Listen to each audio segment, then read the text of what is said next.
Can you tell me your name? Ako po si Luisa. Luisa Flores. Okay, Luisa. Can you tell me what's on your mind?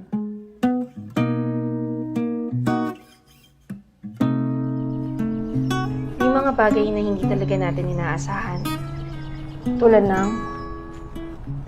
Siya. Uy, Lulu. Alam mo ba gagawin dito sa math? Medyo nagugulan kasi ako eh. Alin dyan? Dito. Okay.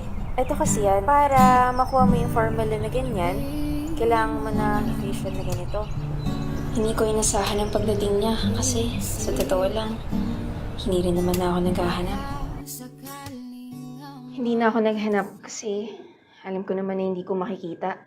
Hindi makikita ang alin. Ay, wala. Simula ba nun, naging malapit na kayo ni Julio? Hindi. Unang beses lang ata namin nag-usap nun.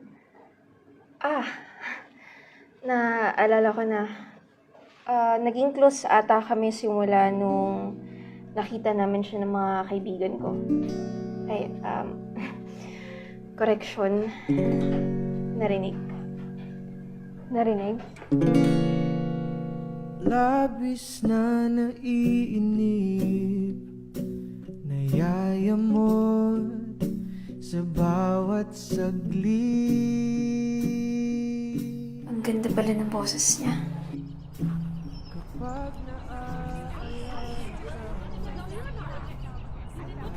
May naririnig ba kayo?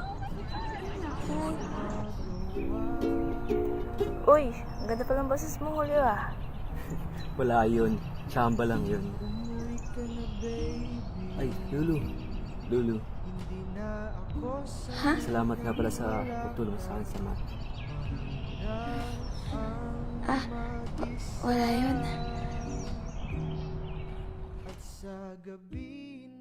So, masaya ka naman overall.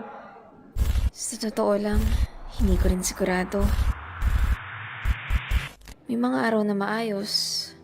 Kaso sa mga araw na hindi, akala ko hindi na ako makakawala. Na hindi na ako sasaya ulit. Pero dahil sa kanya, kumaan lahat.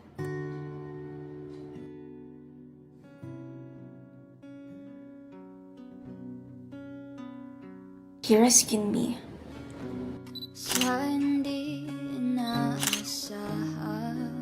Kahit ako mismo, hindi ko inisip na kailangan ko na sa lolo.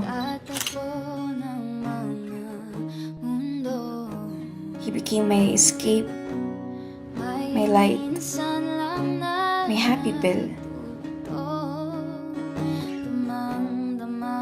And eventually, he became mine. He was perfect. He cared for me. At yung ngiti niya, sobrang genuine.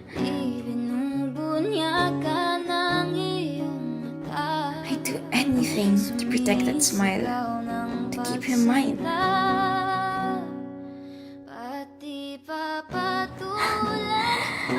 Minsan nga, gusto kong tampalin sarili ko eh. Sa sobrang saya namin, feeling ko parang hindi totoo. Wait. But if you loved me, why'd you leave me? Take my body, take my body.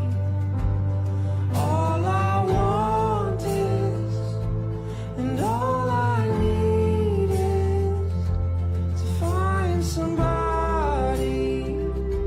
I'll find somebody.